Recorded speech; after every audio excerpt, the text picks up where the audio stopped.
ఓం శ్రీమాత్రే నమః. లక్ష్మి కథ. దూర్వాసుని శాపం వల్ల ఒకప్పుడు దేవేంద్రుడు లక్ష్మి విహీనుడైపోయాడు. స్వర్గంలో దరిద్ర దేవత ప్రవేశించింది.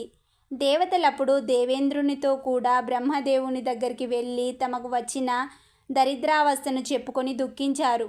అతడు వారందరినీ వెంట పెట్టుకొని వైకుంఠానికి వెళ్ళి శ్రీహరితో సురలకు వచ్చిన కష్టాన్ని విన్నవించాడు. అప్పుడు శ్రీహరి లక్ష్మిని పిలిచి, ఓసి నీ అంశతో క్షీరసాగరంలో జన్మించి దేవతలను సంతోషపెట్టు అన్నాడు.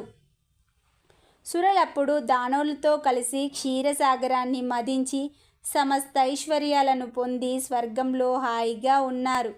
అనగానే నారదుడు, దూర్వాసుడు బ్రహ్మవేత్త జితేంద్రియుడు కదా, దేవేంద్రుణ్ణి శపించడానికి కారణమేమిటి? మునికతడు చేసిన అపకారమేమిటి? దేవదానవులు క్షీర సముద్రాన్ని ఎలా తరిచగలిగారు? శ్రీహరి లక్ష్మిని సముద్రంలో జన్మించమన్నాడే కానీ దేవతలు ఆమెను ఎలా తీసుకుపోయారు అన్నాడు. దానికతను, నారద, దేవేంద్రుడు తప్పతాగి కామాంధుడై రంభతో కైలాస పర్వతారణ్యాల్లో విహరిస్తూ ఉన్నాడు. ఆమె కౌగిల్లో ఉండి ప్రపంచాన్నే మరిచిపోయాడు.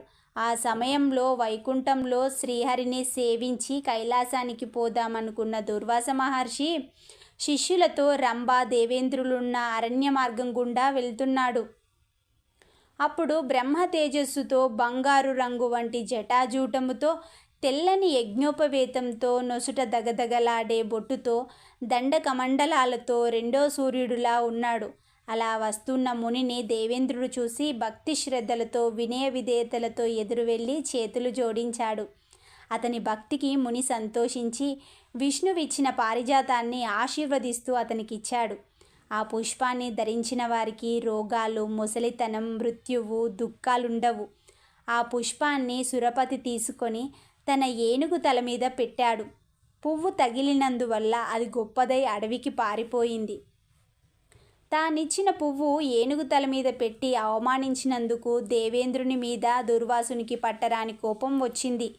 ఓరీ ఇంద్ర, స్వర్గాధిపతివన్న గర్వంతో కన్ను మిన్ను తెలియకుండా నేనిచ్చిన పువ్వును నువ్వు ధరించకుండా జంతువు తల మీద ఉంచావు.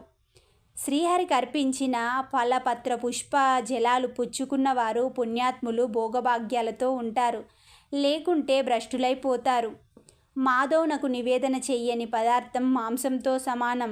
చూడు, వీరాన్నం, శూద్రాన్నం, శార్దాన్నం, వైద్యుని అన్నం, దేవల అన్నము, శ్రీధనంతో జీవించేవారి అన్నము, ఉచ్ఛిష్టాన్నము, శివవాహనాల అన్నము, తినకూడనివి తింటూ చేయరాని పనులు చేస్తున్న వారి అన్నము, మిత్రద్రోహుల అన్నము, చేసిన మేలు మరిచిన వారి అన్నము, విశ్వాసహీనులైన వారి అన్నము, అబద్ధం చెప్పేవారు పెట్టిన అన్నము మొదలైనవన్నీ అపరిశుద్ధాలు. అయితే శ్రీహరికి నివేదిస్తే దోషం పోతుంది. విష్ణు భక్తుడు మాలవాడైన పరిశుద్ధుడే. శ్రీహరి నిర్మాల్యం ధరించడం వల్ల 7 జన్మల పాపం పోతుంది. నేను శ్రీహరి భక్తుణ్ణి. అతనికి నివేదించని పదార్థం నేను తినను.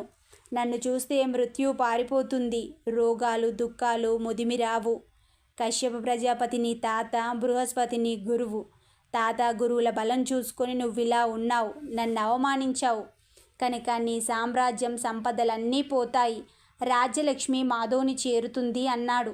ఆ శాపానికతడు కంపించి దుఃఖిస్తూ ముని పాదాల మీద పడి, మహాత్మా, నేను అపరాధం చేశాను, నన్ను మన్నించు. జ్ఞానాన్ని పోగొట్టి అజ్ఞానాన్ని కలిగిస్తుంది ధనం. అది మోక్ష మార్గానికి గొడ్డలి పెట్టు. భక్తికి అడ్డు. నాకు తగిన శాస్త్రి అయ్యింది. జ్ఞానంతో నడుచుకునేటట్టు చెయ్యి అన్నాడు.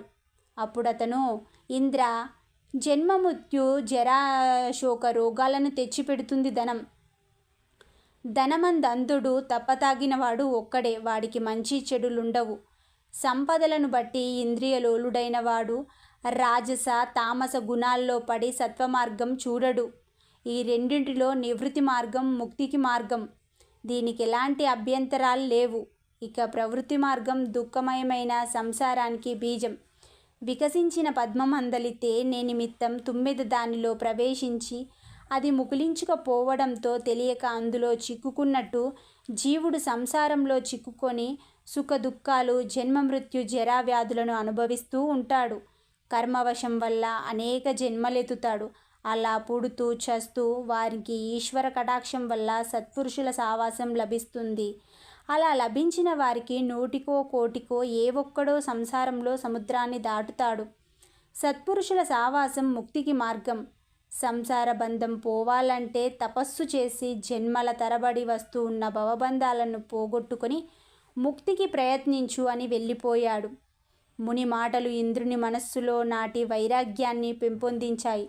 అతడు అమరావతికి వెళ్ళేసరికి నగరమంతా రాక్షసులతో నిండి గందరగోళంగా ఉంది. అతని కుటుంబం దేవతలేమయ్యారో తెలియదు. లక్ష్మితో కలకల్లాడుతూ ఉండే స్వర్గంలో దరిద్రం తాండవిస్తూ ఉంది. అతడు దుఃఖంతో ఇక ముందుకు పోలేక వెనక్కి మరలి మందాకిని నది తీరానికి వెళ్ళాడు. వెళ్ళేటప్పటికి సంధ్యావందనం చేస్తూ బ్రహ్మానుసంధానంతో ఉన్న బృహస్పతి కనిపించాడు. బృహస్పతి తన గురువు, జ్ఞాని, బంధువర్గంలోనివాడు, ధర్మాత్ముడు, రాక్షస విరోధి. గురు జపం పూర్తి అయ్యేదాకా ఉండి ఏడుస్తూ దేవేంద్రుడి పాదాల మీద పడి తనకు దూర్వాసుడిచ్చిన శాపవృత్తాంతమంతా చెప్పాడు. పిమ్మట తనకు కలిగిన జ్ఞాన విషయము, అమరావతి శత్రువులకు చిక్కిన సంగతులన్నీ చెప్పాడు. కోపంతో బృహస్పతి, ఇంద్ర, ఆపదలొచ్చినప్పుడు విచారించడం నీతిపరుల లక్షణం కాదు. సంపద సంపత్తులకు స్థిరమంటూ లేదు. జన్మాంతర కర్మ విశేషాన్ని బట్టి మాటిమాటికి జన్మ వస్తూ ఉంటుంది. దానివల్ల శుభాలు సుఖ దుఃఖాలు తప్పవు. చేసుకున్న కర్మ అనుభవిస్తేనే కానీ పోదని శ్రీకృష్ణ భగవానుడు వేదంలో చెప్పాడు. కర్మానుగుణంగా జీవులకు కష్టనష్టాలు, ధైర్యాలు, లాభ నష్టాలు, జయాపజయాలు, శత్రుమిత్రుత్వాలు, భోగభాగ్యాలు, హెచ్చుతగ్గులు వస్తూ ఉంటాయి. ఏనాడు నుండో కర్మ జీవుణ్ణి అనుసరిస్తూ ఉంటుంది. ఇది తగ్గడానికి దాన ధర్మాలు చేయడం అవసరం. ఇవ్వకూడని వానికి దానమిస్తే అశుభం వచ్చి తీరుతుంది. కనుక దాత దానానికి తగినవాడో తగనివాడో పరిశీలించుకోవాలి. పాత్ర దానాన్ని బట్టే ఫలఫలాలు సంభవిస్తాయి. ఇంద్ర, ఆపదలొచ్చినప్పుడు విచారించడం నీతిపరుల లక్షణం కాదు. సంపద సంపత్తులకు స్థిరమంటూ లేదు. జన్మాంతర కర్మ విశేషణాన్ని బట్టి మాటిమాటికి జన్మ వస్తూ ఉంటుంది. దానివల్ల శుభాలు సుఖ దుఃఖాలు తప్పవు. చేసుకున్న కర్మ అనుభవిస్తేనే కానీ పోదని శ్రీకృష్ణ భగవానుడు వేదంలో చెప్పాడు. కర్మానుగుణంగా జీవునకు కష్టనష్టాలు, ధైర్యాలు, కలిమిలేమిలు, లాభాలు, జయాపజయాలు, శత్రుమిత్రుత్వాలు, హెచ్చుతగ్గులు వస్తూ ఉంటాయి. ఏనాటి నుండో కర్మ జీవుణ్ణి అనుసరిస్తూ ఉంటుంది. అది తగ్గడానికి దాన ధర్మాలు చేయడం అవసరం. ఇవ్వకూడని దాన్ని దానమిస్తే అశుభం వచ్చి తీరుతుంది. కనుక దాత తగినవాడో తగనివాడో పరిశీలించుకోవాలి. పాత్ర దానాన్ని బట్టే ఫలఫలాలు సంభవిస్తాయి. మామూలు రోజుల్లో చేసిన దానికన్నా అమావాస్య, రవి సంక్రమణంలో చేసిన దానం నూరింతల ఫలాన్నిస్తుంది. చాతుర్మాసాల్లో దానం చేయడం ఉత్తమం. పున్నమి నాడు చేసిన దానం అనంత పుణ్యాన్నిస్తుంది. చంద్రగ్రహ సమయాల్లో చేసిన దాన ఫలానికి లెక్కలేదు. అంతేకాకుండా దానమిచ్చే వస్తువును బట్టే ఫలం లభిస్తుంది.